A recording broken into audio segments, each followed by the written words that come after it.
Hey, everybody, welcome to Dig Deep Conversations with Christian Leaders. I am your host, Dr. CWCL, and I am really looking forward to our conversation tonight. I'm so looking forward to it because last year, at the end of the year, I asked you all which of the episodes that we did over the year were you looking at or hoping that we would do a part two for? And this happens to be one of the episodes. So the episode is Social Inequality in Education Part 2. I am so excited to bring on my guest. But before we get to that, let's just explain a little bit about what it means to dig deep. So, Dig Deep is a part of Jeruya Shene Ministries. It is a community of like minded individuals who are intentional about deepening their relationship with God. We do Bible studies, we have a monthly Zoom prayer call, a private Facebook community, all different ways for us to connect with each other as we are holding each other accountable and also helping each other deepen our relationship with God. And so, along with that, also comes this podcast where I have different conversations with Christian leaders that I'm connected to about a number of different topics, including tonight's topic, social inequality in education. So, without further ado, let's bring on my guests for this conversation. Please welcome TK. Hi. Hi. All right. Yes, come on, technology. We had some issues earlier, but it's looking like we might be okay. So, y'all pray in Jesus' name. Okay. How are you? How's everything going? I'm well. Things are going well. How are you? I am great. We are gearing up for the semester start. So for those of you that don't know, I work in higher education. So summer we have off. Well, the students have off. I work in senior level administration, so I'm always at Oh, work. yeah. I'm So sorry. you understand, yes. But we're getting ready to start the school year. When do y'all start? Well, I actually go back to training because I just started a new job. So I go back to training next week. Not oh Lord. Right. Next So, week. yeah. Enjoy the last few days of summer for you, friend. Yes, I'm trying. I am really thankful that you said yes to coming onto the show to Oh, talk about this topic. I can't wait to get into these questions. thank you for having me. I'm excited. Thank you for the invitation. Absolutely. Well, listen, why don't you tell our listeners a little bit about who you are, what you do, and about your journey to becoming an educator? Sure. So, my name is Terrell Johnson, Terrell K. Most people know me as TK. Um, so, I am in the education field, which I think is a bit obvious, right? But I wasn't always like I've always had a passion for children. Working in church ministry, I was a Sunshine Band president leader for years before I even got to the education field. And so I was in banking, I think, for like 3 years. I worked with some boys and girls club, dibble dabble, and then I was like, I felt something was missing. My mom was in education for about 50 years, well, about 40 years. And so she finally, I was like, I don't want to be a teacher. And so the Lord kind of just created something in me that kind of sparked love for children. I was like, what is that? Where did that come from? And so, after being in banking, I was like, when the children would come, I'd be so excited. Then when they leave, I'd be like, oh, like, man, so I was like, okay, this is something bigger than me. So I looked into it and then I started working into the education field. I left the career banker and went into education and have been going full force since then. And so it's been rewarding. Um, I've have kids that have kids now. So it's a little weird, but Stop! Oh God, so different. stop! So I love that.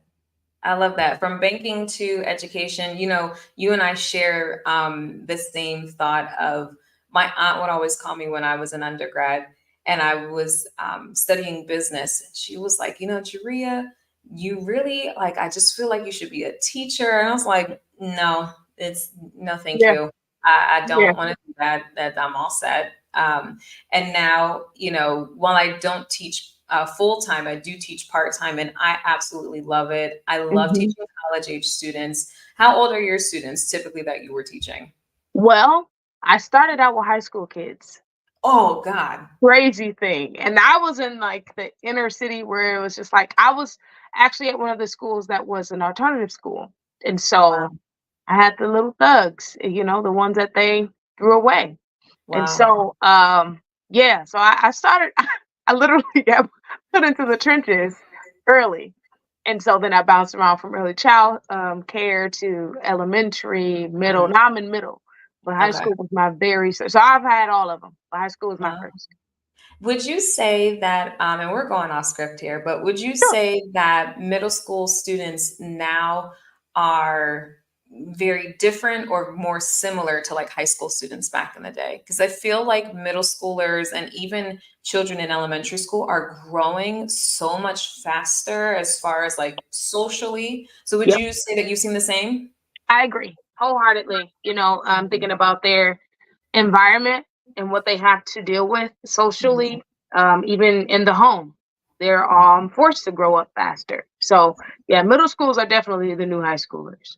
Wow, that feels very challenging for me. Like I'm not a parent yet, but I have friends who are parents, and we talked about, her daughter who's in elementary school, but some of the things that she's like into and kind of wants to do are things that you see middle school and high school students wanting to do, and we're like, whoa, Hmm. whoa, whoa, like what is going on? What's happening there? So Yeah, that's really interesting that you're also seeing that in the classroom. yeah, yeah. It sucks, honestly. I don't like it for Really? them, but you just meet them where they are. Right, right, right. And try and help them. And, also too, I think with the parents as well, because I'm sure the parents are, some parents I would say are probably around your age, maybe a little bit younger, older. So, like, that's loaded because some of them are younger, some of them are my age, but then there's some like I have some parents that I met now who are like who we went to high school, like we went to high school together. And I was like, Okay. wow, so it's Yeah. like that's kind of like, okay, we're the new parents. It's so weird. We're the Right. new adults. But Right. there are some parents who have like who are younger, Mhm. started younger and like who are um and then we have grandparents that are raising them and just have no clue. So it's kind of like it's mixed. Right. Right. Right. Let's get into our official questions. I'm done going off script for now. No Let's get way. into our official questions for the evening. So, how does social inequality manifest in education systems today? So, thinking of the word social inequality, right? Mhm. It's really the existence of unequal opportunities. And if you go to any inner city school, you'll see that the curriculum is either too low or the books are torn apart or they're not what you would typically prefer your child to experience in education or in their schools. And so, honestly, it's almost, I'm not even going to get emotional. I don't even know why why that would be a thing. Well, I know why. But it's also it's emotional to me because if you were to go to a school out in the suburb or the suburban area, and I know we don't like to really talk about that, but unfortunately, it is our reality, right? Like you go to a suburban area, you're gonna have nicer books, you're gonna have a nicer gym, you're gonna have on top of the line, you even have a gym where you can work out and play basketball. They're separate, but when you go to an inner city school, that's not the same.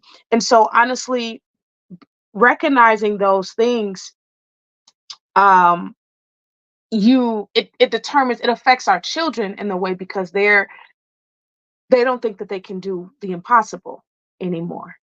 So the effect is the child, the effect is the parent, the effect is society, because not only is the school system kind of unequal, the society is unequal, meaning especially in the Black communities we don't push education in our inner city like we should. And so that plays a role in our children's education. I have children in middle school now who would tell me, I don't need to do this. I don't need to learn this. I'm gonna be a hairstylist. I don't care. And I'm just like, you do realize that you need to know how to count your money though, right? Like that's algebra may not be the end all be all for your mathematic skills, but you still need to know how to count. You need to know how to subtract. You need to know how to divide. So you got to know how to properly problem solve. And so they don't have those morals. They don't have that care. They don't care. And so it's manifested so much so to now where people are just nonchalant about it. They care more about BBLs than they do education. Oh, let's talk about that. How do you get young people, middle schoolers, how do you get your students excited about learning, right? Like you talked about, okay, the students are like, I don't need to know why A squared plus B squared equals C squared because I'm going to be a hairdresser. Mhm. I'm going to be a nail tech. But it's also like you brought up, but you do need to know how to like count your money and Mhm. tips. Someone tipping you correctly, like that's percentages, Mhm. that type of thing. How do you get middle schoolers excited to learn and also connecting their parents as well? It's hard. I'm not even I mean, honestly, it's hit or miss sometimes. And I say this not as to come to speak of from a point of defeat. I'm not defeated by any means, but if anything, it creates more so of a strategy that has to be implemented on how to approach each parent differently because some parents don't care. They don't care. And so when it's like you get the child on board, like, you talk to them, okay, what do you want to do? Well, I want to do this, or I want to be a teacher. Okay. Don't know why you want to do that. No, I'm just kidding. But, like, oh, really? Okay. So here's the thing. If you want to know, if you want to be a teacher, you have to be you have to be well versed in, first of all, in education. You have to know how to speak. You have to know how to communicate, and you can't get frustrated every time someone disagrees with you. So you have to know how to problem solve. So talking with them about problem solving, about how to properly communicate when they're frustrated. You don't have to cuss every other word when you're angry. You can just say, you know what, you're really annoying me. I'm gonna walk away before I hurt you. If that's your feeling, that's your feeling. Express that feeling, but do so in a manner to where you're still getting your point across without coming out of character, um, and teaching them that you have to know how to read.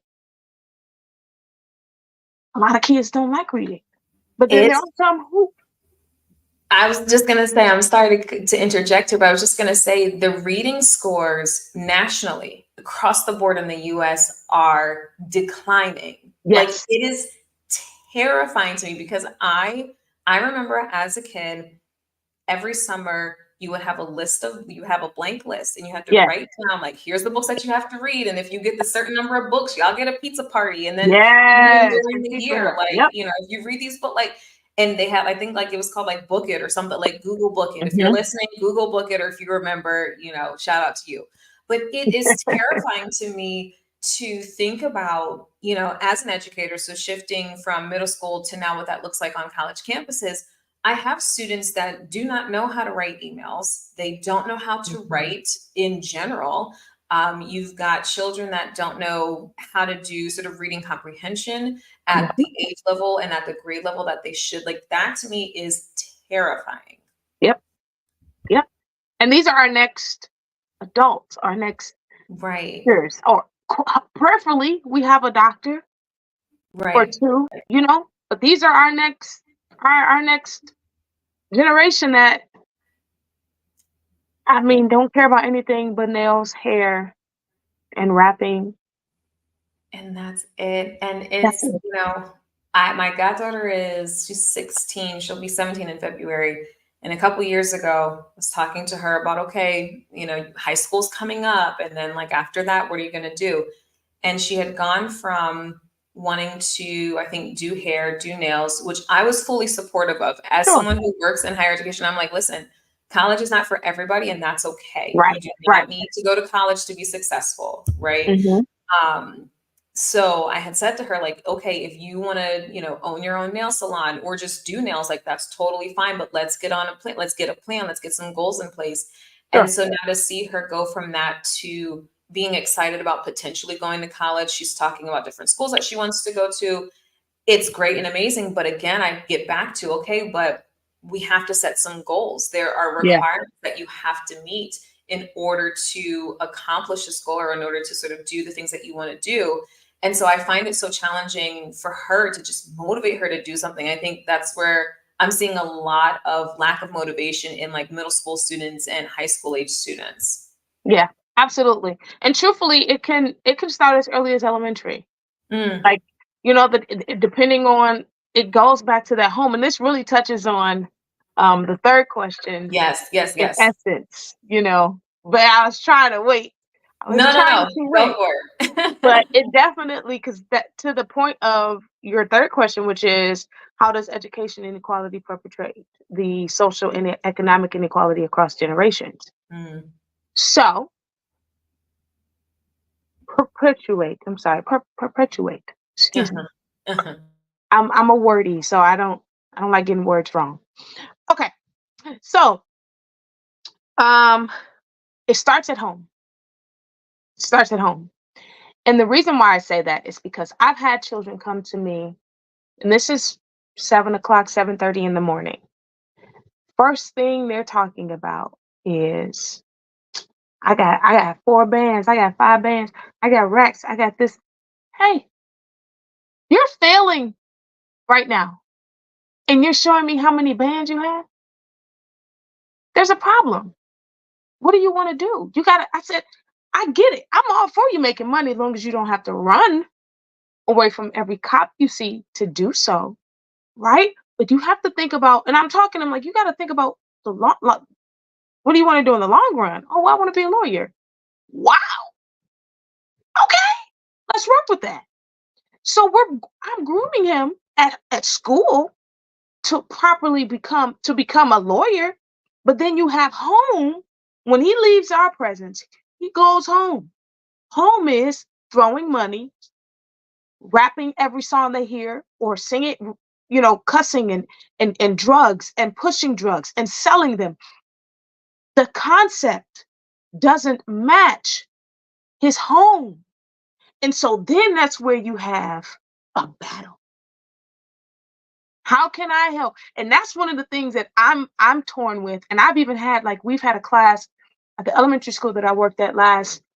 We had a system, or a school, if you will, in place for parents on how to properly know when your child is struggling, how to help them, how to push them, how to encourage them. And they go through this process. You go to like 4 classes, then you pass, you get a certification, different things like that. So it was a whole thing. But in those classes, we were able to tell them, hey, our children don't know how to read and they don't care to learn how.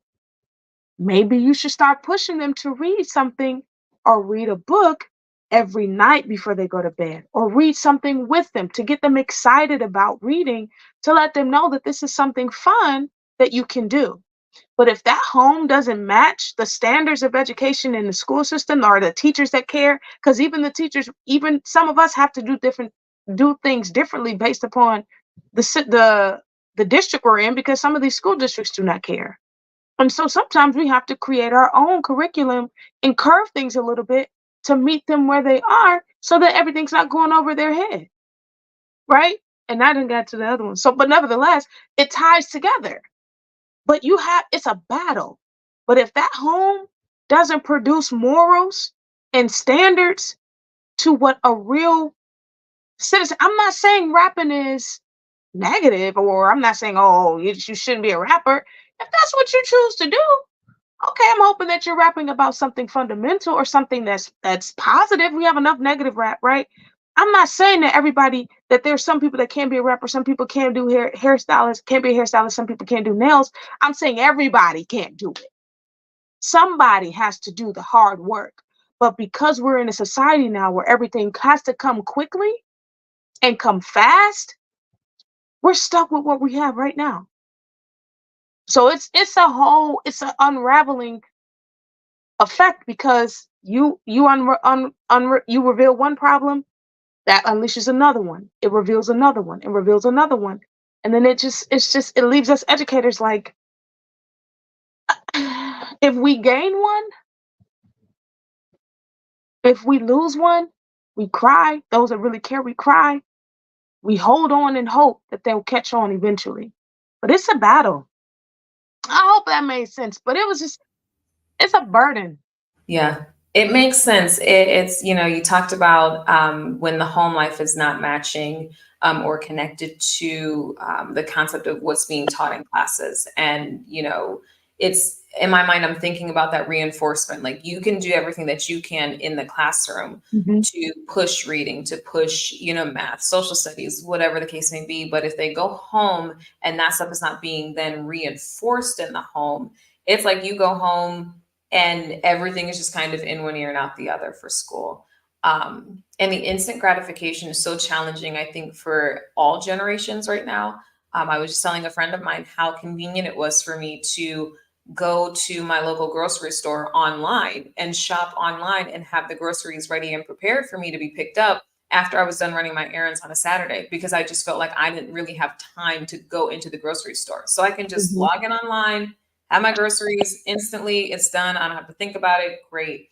And so I think a lot of times students and parents come to, if they do end up coming to college, they want jobs before they graduate. They want to be making six figures once they get out from undergrad. And it's sometimes you have to tell the students, realistically speaking, that's not always going to happen. And also, you have to really put in the work, and it's working with the parents. And so it sounds like it's a challenge, or it can be a bit of a challenge in working with the parents at home too, because certainly you can't tell a parent how to parent, but you also, I think, want to help the parents understand, like, we're working in partnership. Like, how do you balance that as we talk about, inequality across generations? You're working with, I think, students that have parents and potentially have grandparents that all kind of grew up, um, so maybe not really valuing education the way that maybe 3, 4, 5 generations prior to them would. And so how do you help parents to understand, I kind of need you all to partner with me in helping your child, my student, succeed? Well, um, you have to. Obviously, there's a conversation that needs to be had, right? But you have to know how to talk to parents, because every parent is not gonna meet you where you are. So sometimes you have to just be considerate, um, and not be judgmental when speaking to them, right? Like, I've had admin tell me, like, this parent is this way. You may want to watch your back. I'm not concerned, right? Because I'm not. It's not in a way of, oh, they can get it. That's not what I'm saying. It's more so in the way that I've had enough challenges with parents to where I know how to meet a person where they are, regardless of whatever their situation is. And so some parents, you really have to say, I know, I can tell that you're a parent that does a lot, for your child. You're striving to do this, striving to do that. I just want to talk to you because I don't think you're know it. Maybe you don't know, maybe you do know. This is where they are, right? And just being real with them and letting them know your baby can't read. I give this to them, I give them, and they don't have a desire to. If they know that, because I've had parents tell me, well, they come, I send them to school to get an education. If you know, I'm trusting that you guys are doing what you're doing. And I say, yeah, we're trying, but their desire is not there. They tell me they don't care. And then they're like, wait, what? Then we on board, right? But if you have a parent that says, look, I send them to school. I don't care what happens. I don't care if he don't get it, that's him. Then what do? You're just like, okay, well, I was really hoping you can be on board with me because I think you really have the influence, but some of these parents don't have influence over their child. And so it's like one of those where it's just like you have kind of have to figure out what you're dealing with to know how to have a conversation if a conversation is needed to be had. Because some parents really don't care. I've had parents come up to me, YouTube famous, if you will, and all their son is in kindergarten, excuse me, kindergarten. They're in, they're in the kindergarten level, right? But they're wanting to come to my class to talk to my students about being successful by YouTube. No, that's okay. I think you should start with your son first. Then you can come, maybe, right? But the parents are not always going to be right on that level where you can have a conversation. So you have to first see if that parent is able to have a conversation, if it's worth having that conversation. If it's not, strive. Your best bet is working with that child and see what comes of it, because sometimes they're the ones that can make the difference before the parent can. Oh, it's, I say this all the time and I mean it genuinely, to educators, elementary school, middle school, high school, just the amount of work that you all do, the passion that so many educators that I've met have for their students and their student success, and just listening to the different obstacles and challenges that you all face. I'm just so thankful that you all are still, and you all that are listening, that are educators, teachers, I'm just so thankful that you all are still doing this work, because there has to be some good, that comes out of Absolutely. this, and I know that there is, and we will certainly talk about that, in a moment, sort of as we end the show, because I do want to end on a more positive note. But I do think, for all the challenges and obstacles that are happening, I'm thankful for educators like yourself that know the importance of being in the classroom, and not just educators, but also a Christian educator. Yeah. We didn't really get a chance to talk about it at the top of the show, but if you could share with the listeners a little bit about who you are sort of in the church. So if you're watching online, you see the title, is Chair Lady TK Johnson. And so some folks might not be familiar with what that means. So can you Sure. just tell us a little bit about who you are as a Christian leader? Sure. So, well, that's accurate. I appreciate that. Because some people do not know. So I am actually in my local church, I am a missionary. I am the children's department president. So I work with the little babies at home, and I am a youth chair lady. Just means I'm a youth leader over a lot of youth that are under my bishop. That's pretty much it, right? Like, I'm youth leader, woman youth leader, but I have a passion for people in general. So souls, it doesn't matter the age. I'm just excited to better serve them. I love that. Love that. I do have some folks. Some always just like, if you know, you can't join in, you gotta be born in. But if you don't know, then, you know, I'll explain. Yeah. Um, so when we think about Christianity, Mhm. you think about, being a Christian educator and also a Christian leader. How can churches and, Christian educators play a role in closing the achievement gap in education? That one was one of the ones that stumped me a bit. And not because um it's difficult, but it is multifaceted, right? So that's one of the ones that's loaded, because it can go anywhere from a ministry supporting a parent by encouraging them to be active in their child's education career, right? Like, if that means, hey, go support your child during their game. You never know how much that can affect a child in the school. If they don't have that support at all, it kind of alters their confidence in other areas, right? So a ministry pushing a parent to say, no, you be at that child's game, or you be at that child's spelling bee. You go, if they have teacher conferences, go. It's okay. You're not gonna sin or be a backslider if you miss a service. Like, having that support, it from a ministry pushes that, but then also incorporating educational things in church, like scholastical motivation, or like spelling bee, or like Bible Bowl, or if you get the highest, if I get a child from the ministry, you get all A's, we'll give you $10 each A. We'll give you $5 for every A you get. That kind of encourages them and the parent, because then it offers support to a parent who's doing all they know how, right? But then it offers that balance to say, you know what? Okay, they're that's gonna do great, because now the kids is like, money is the end all be all for children typically. Like, they see money, they hear money, they're so like, okay, what you need me to do? Okay, cool. And it's not like I'm asking you to mow the lawn, because some children are lazy. They just don't like labor. I mean, it's better than that. So I don't have to do any manual labor. All I have to do is work towards getting it. Okay, cool. I made an agreement with one of my preteens at the church. If you do better in school, you turn your attitude around. We may work something out where you can get something off of Amazon. Let's see, right? And so he worked towards that, and he reminded me. I forgot. He reminded me. He's like, so.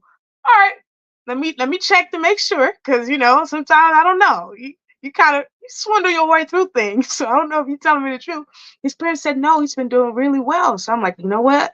And then you have to hold up your end of the bargain. Because if you promise these children things, you promise these parents things, and then you judge them or you do the opposite, they're going to remember that, and you're going to lose a family, and you're going to lose souls, and you're going to lose that influence that you have over those, with those people. So that's just a few ways that ministry and can go hand in hand with education. But there's fun ways to do it. It's not Right. hard. I absolutely love that because I would have been that kid that's like $10 for an A in my class. Sign me up, please and Yeah. thank you. Yeah. Yes, absolutely will do that. I love a good competition. Even if you were to split, the boys versus girls, like of the boys and girls, who's has the higher GPA, right? So trying to build Yeah. that community and them all holding each other accountable. Um, Right. and so I love that it's something where it's fun, but also manageable and practical. Mhm. I was on a panel discussion the other day and we were talking about how to connect to Gen Z and younger generations. And I said, one of the things that we as a church have to do is we have to model accountability. If we are wrong, we have to say, I apologize, I was wrong, this is what I did. But Right. as you mentioned too, if you say that, okay, I'm going to allow you to buy something off of Amazon, you just have to turn your attitude and your grades around. And then, like you said, you forgot, but that student, that person did not. And so if they Mhm. come back to you and say, hey, you said you were going to do this, hold yourself accountable, right? Yep. And model that accountability with them. I think that goes an incredibly long way, especially as a Christian leader. And like you said, you work with so many young people. And so I think even when you don't know it, young people are watching you as a Christian leader and they're watching what you do, what you say, and what you don't do. So I do think that's incredibly important when you mentioned Right. about being accountable and making sure that, you're making it fun for them as well. Mhm. Yeah. I love it. I love like egging them on. Like, he have more than you. Like, so they were like, what? Right. Cool. Right. Yeah. I I love listen, I to this day, I'm such a competitor. I love healthy competition.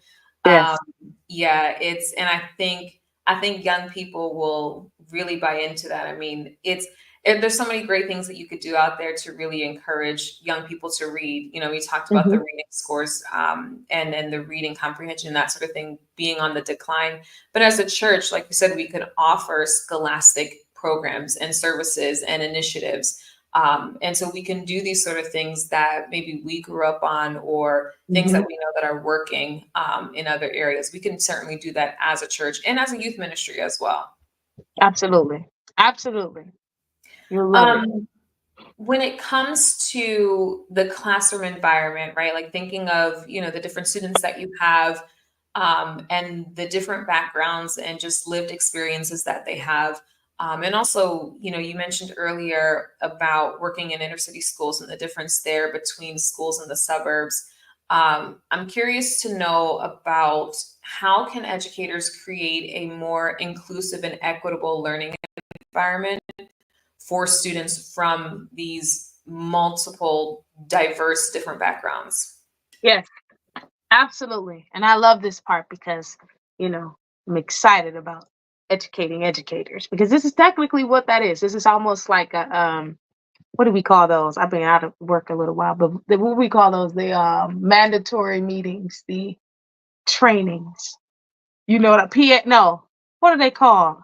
It's oh Lord, the teachers, they used to have it every Wednesday at my school in high school. Yes. Y'all know what we Yep. talking about. You Y'all know, know. you got to sit that extra hour. But no.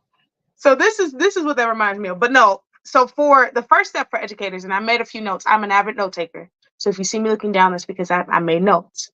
Okay. So the first step for me, looking, and this is from an educator looking out, looking in and looking out. The educator or the teacher has to remember why they're doing what they're doing. Like, why are you here? Why did you originally take this job or agree and accept this position, right? You have people, educators who've been there for 25 years, and now every kid to them is a number.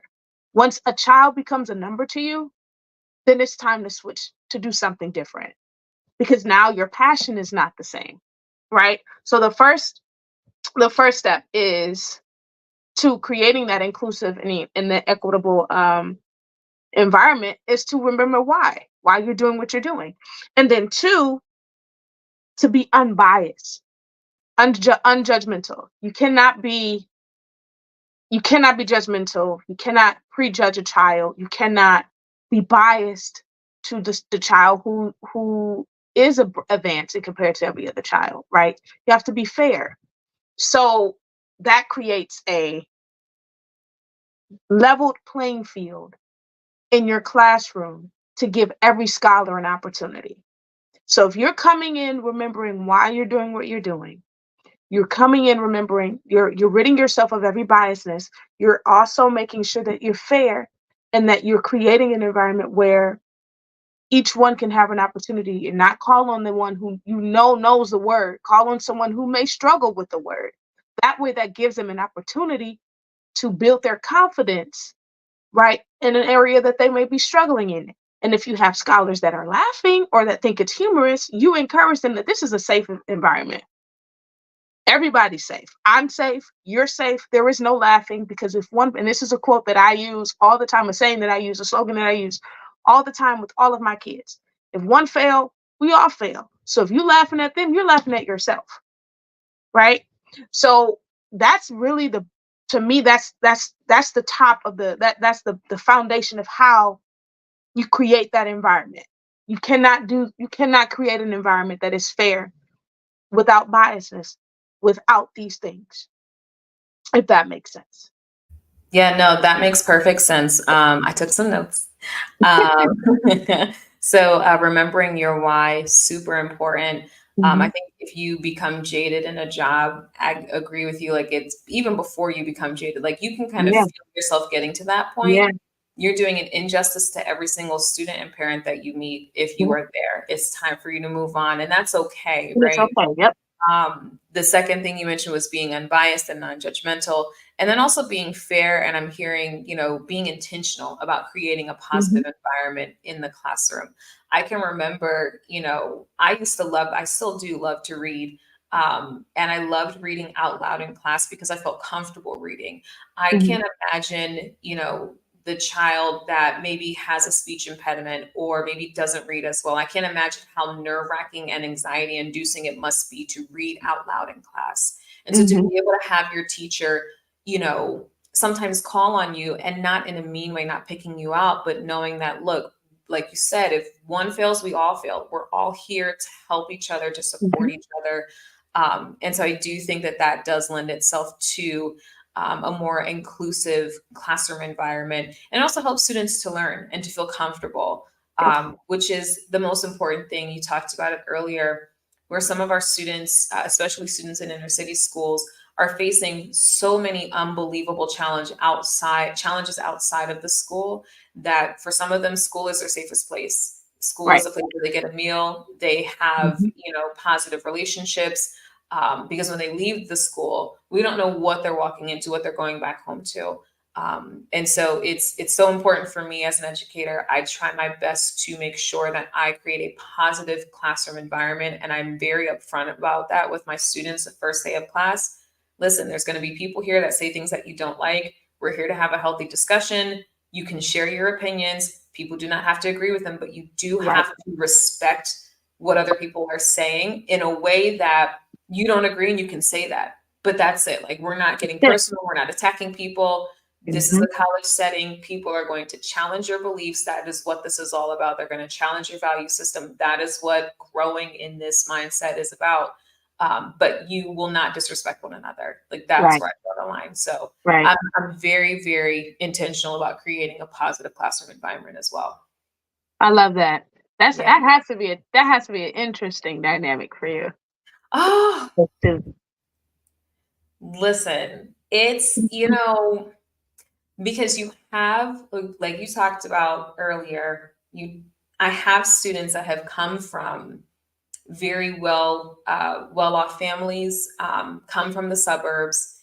Their life's experiences are very different than my students that come from New York City and Brooklyn and Manhattan and, Bridgeport even, and trying to get them all on sort of the same footing, if you will, to provide any additional supports, knowing that the achievement gap is so vast for some of them that they might never be on the same footing. And it's just a matter of, I'm going to have to provide more support for this particular student with this background.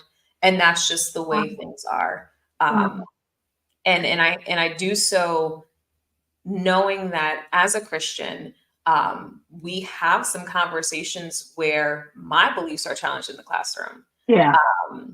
But I'm paid to teach, right? Right. I'm not paid to. I talk Right. to my students about. I'm not Yep. shy. They know I'm on a holy convocation in November. Y'all don't Yep. text me, don't email me, don't bother me, nothing. They know that, but I have to. There's a fine line and a fine boundary that I have to walk.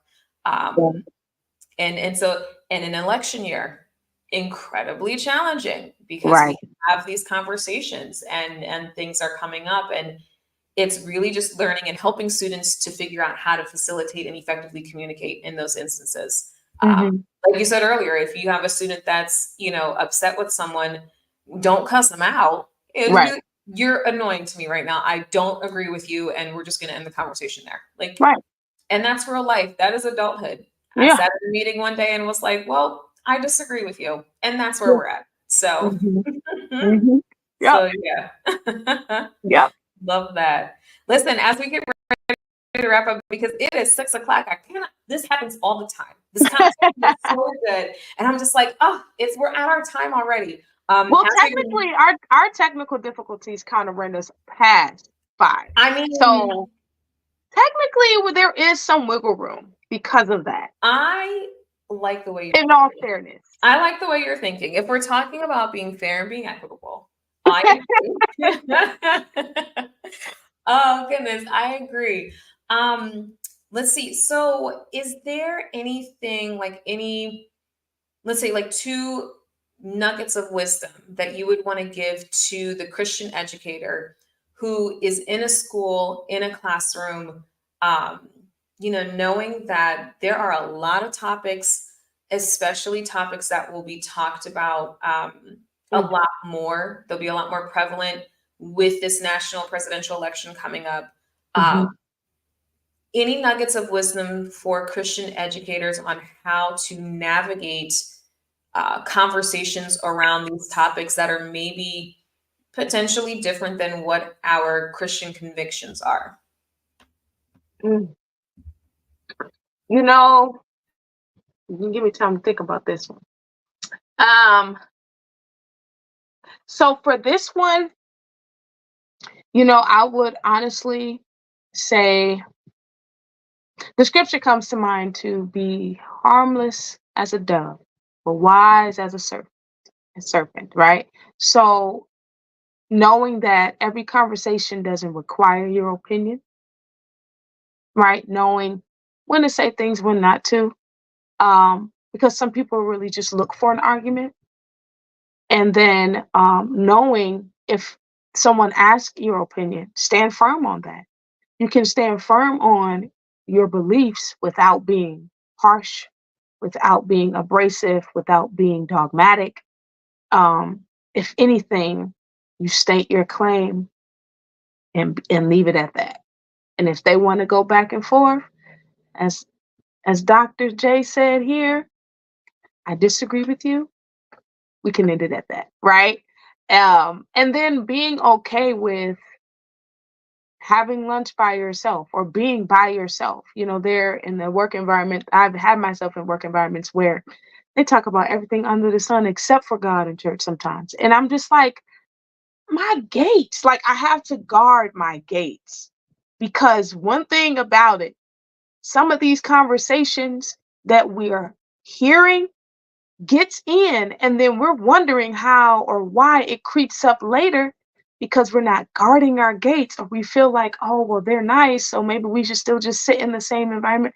No, it's okay to steal away and just go to your office or go to your room and eat alone, or go to another office that's secluded from everyone else, so that you can have that quiet time when everything else is compromising to what you're accustomed to. We're talking about saints in the educational field now. I'm not talking about, I'm not saying be standoffish. If there's an opportunity for you to encourage someone or you feel led to stay in that environment in that moment, sure. When it comes to protecting your gates and your peace of mind and you have to steal away because it's important for your peace. So, yeah. I 100% agree.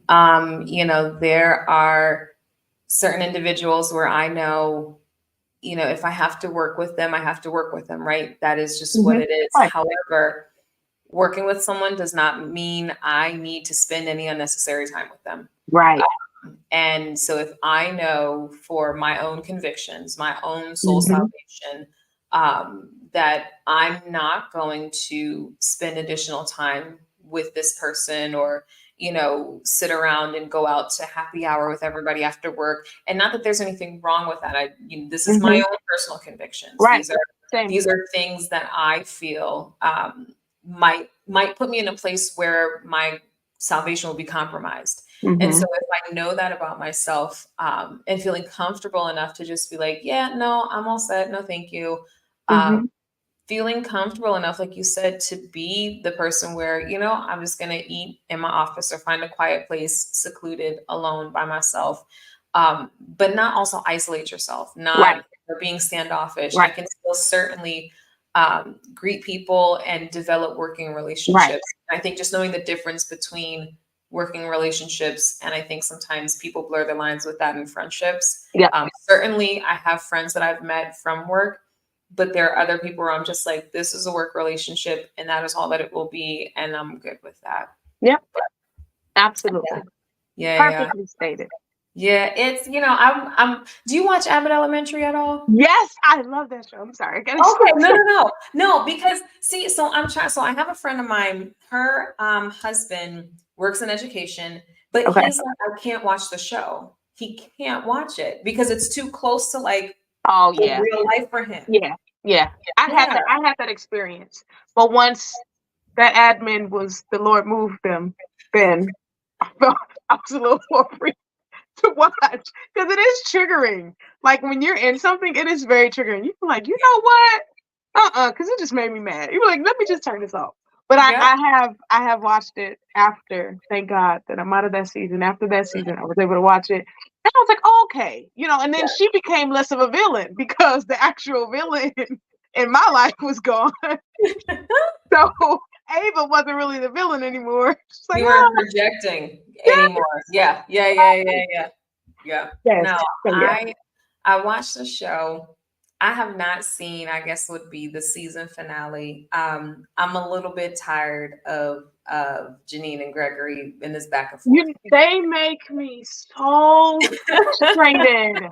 Like, just put them together already. What is the problem? And that, like, I'm a big like television and film person. Sure. And there are so many TV shows, sitcoms at that, where there's this will they, won't they back and forth. Yeah.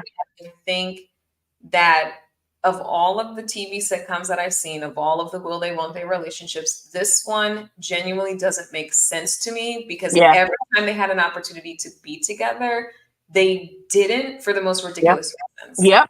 Outside I think like the last reason was, like we work together. That's a legitimate reason to me. Right. Like, I get it. You don't bite the hand that feeds you. Like, totally understand that. But everything before that, I was like, what? Yeah. So you should just watch the finale for the finale. Jesus, watch the finale for the sake of saying you watched it. But it is upsetting. Okay. Just brace yourself. If ever Quinta ever sees this, I know she don't care. She's already told the people she's doing what she wants to do. It's fine. But just so she knows, right? I personally am just either y'all together or y'all not. Right. I want them to be together. I feel like they should at least explore it. She already, especially when she went to the district, that was a perfect opportunity. It really was. Now I will say that, because I kind of like, who was it in the district? It was Manny? Yes. Her and Manny. But he never said anything. So I was like, forget Manny. Forget Manny. But then it kind of helped Gregory like realize like, no, I don't want nobody else talking to her. Which is just ridiculous. Ain't that how they do though? Yes. They need to see that there are options. They're not the only one. Then they went all of a sudden like, oh, I always, Right. like Just stupid. Now stop it. I'll have to let you know if I end up watching. I've not watched it. And I've been pretty adamant about not doing so because it's my silent protest. I understand. She is not concerned about my little one view on my Disney Plus that I share with my family. Like she's not concerned. But in my mind, I'm fighting the good fight. Right. She knows. She see the fight. I want her to. I'm like, Lord, this is her dreams, God. Right. This is for the people, the greater good. Right. The greater good. Give us hope. Before we end, though, can you just talk to us a little bit about?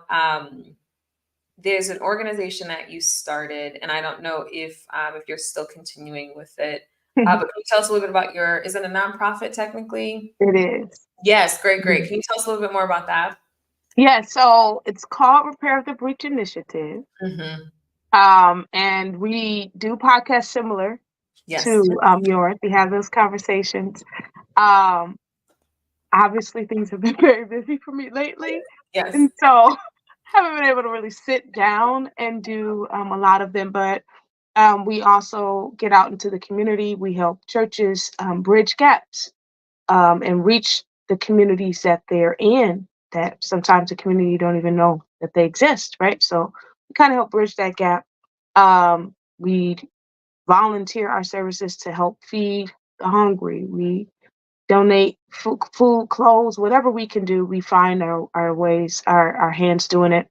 And we've even had a conference 2 years ago now, I think. And so it was frightening, but God ordained for sure. Definitely heavy on the frightening, but God ordained, heavier on the God ordained.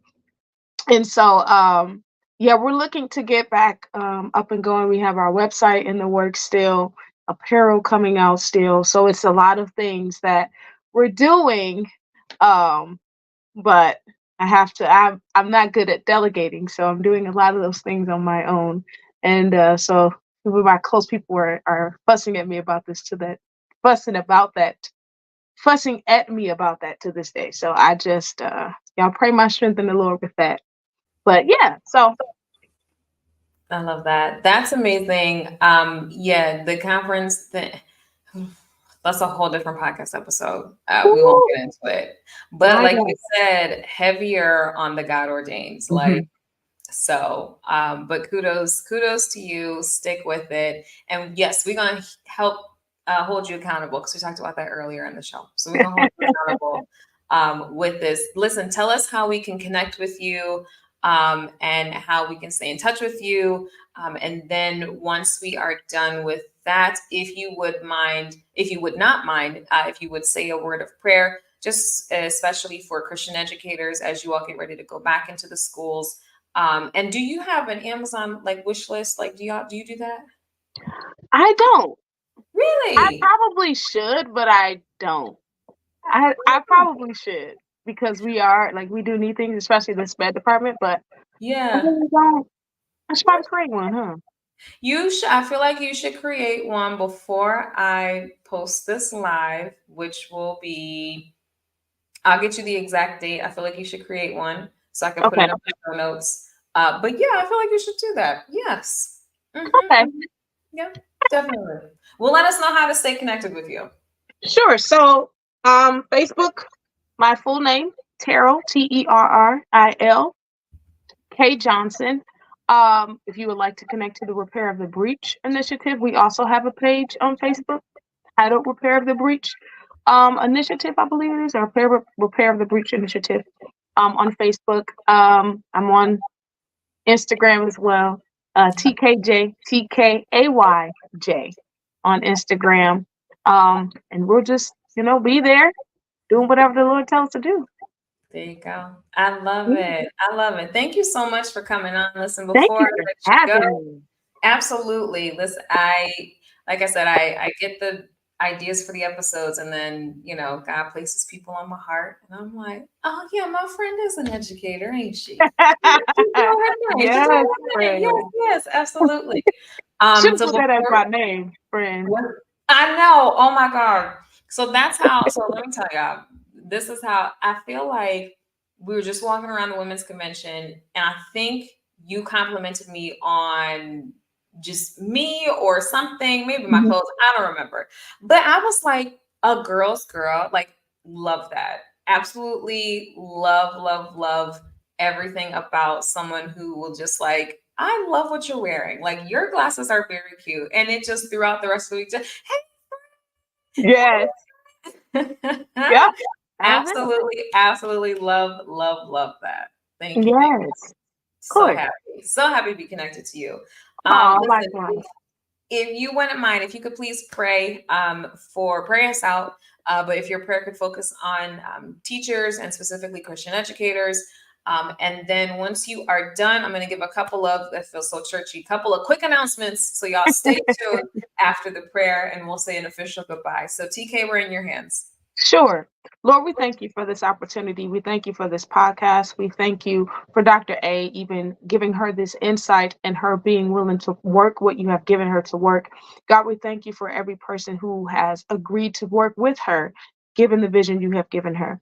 God, we ask you to bless educators all over, God, especially the Christian educators, the educators who are striving to live for you and serve you in education. God, to give us the will and desire to stand boldly on what you have and instilled in us. God, help us to be the light in the world that is so dim. Help us to be an encouragement and even a parent or a mother figure or a light to families, a light to the students that we serve. God, help us to stand boldly when the admins may want to instill something that we don't care about. God, help us not to hold just to the position, but God, but let us be flexible to do what you're calling us to do, even if that means moving due to something not being aligned with your word. Help us to be bold in your stance. In Jesus' name, God, we ask you to bless every educator or whatever they may need financially. God, bless them in a special way, financially in a special way, even in benefits. God, let there be an increase. God, let the favor of you rest upon educators that are following your word. In Jesus' name, we pray and we thank you for it. And bless the educators, students, and their children wherever an educator's child may go. God, cover them and keep them. We come against mass shootings in the school, and we come into the new school year. We come against mass fires. We come against any any type of harm that may come against your children, come against your people. In Jesus' name, we pray. Thank God and amen. Amen. Thank you, thank you, thank you so much, my Thank friend. you. It was a pleasure chatting with you. Likewise. Let's see. Okay, so before I let y'all go, for real, for real, for real, I sound like my mom now. She says that all the time in church. Lord, let me get off this live. You know that we have the Dig Deep conference coming up in October. It is October 4th and October 5th. Thank you for the hand claps. I'm so excited. Women of the Word registration is open now, currently, right this second. If you go to the website, juriacoljo.org/dig deep conference, you can actually just register today. You can join us in person in Bridgeport, Connecticut, or you can join us virtually. We'll hope to see you there either way. We've got 3 different tiers. We've got 3 different workshop topics. We are going to talk about effective evangelism strategies in 2024. Discipleship in every season, remaining consistent in every season, and then navigating your call to missions. So this year, the focus is evangelism, missions, and discipleship. We are coming together as women and men who desire to deepen their relationship with God. That is on Friday, October 4th. We start with a worship service at 7 p.m. And then Saturday morning, we have our workshops followed by our Women Celebrating Women brunch. We're going to be honoring a Christian community advocate, a Christian leader, and a Christian entrepreneur. You will not want to miss this, because if you do, you will be missing out. You absolutely need to be a part of this. I hope to see you in October in the city of Bridgeport or virtually. Otherwise, take care. Have a great rest of your evening, morning, whenever it is that you are watching or listening to this. Thank you for listening to the podcast, watching the Facebook Live. And make sure that you stay connected with me. It's Jaria C. Aljo on all social media platforms except X. I don't do X anymore. We got rid of that years ago. We don't, we don't do that. But I'm on TikTok. It's bad. It's terrible too. But my stuff is good. Everything else on TikTok, I learned so much. We won't even talk about it. I learned so much from the TikTok, but Yeah. I love it. Listen, y'all, thank you for tuning in. I hope you enjoyed the episode. Make sure that you stay connected with me to catch up on the next Dig Deep conversation with Christian leaders. I'll see you then.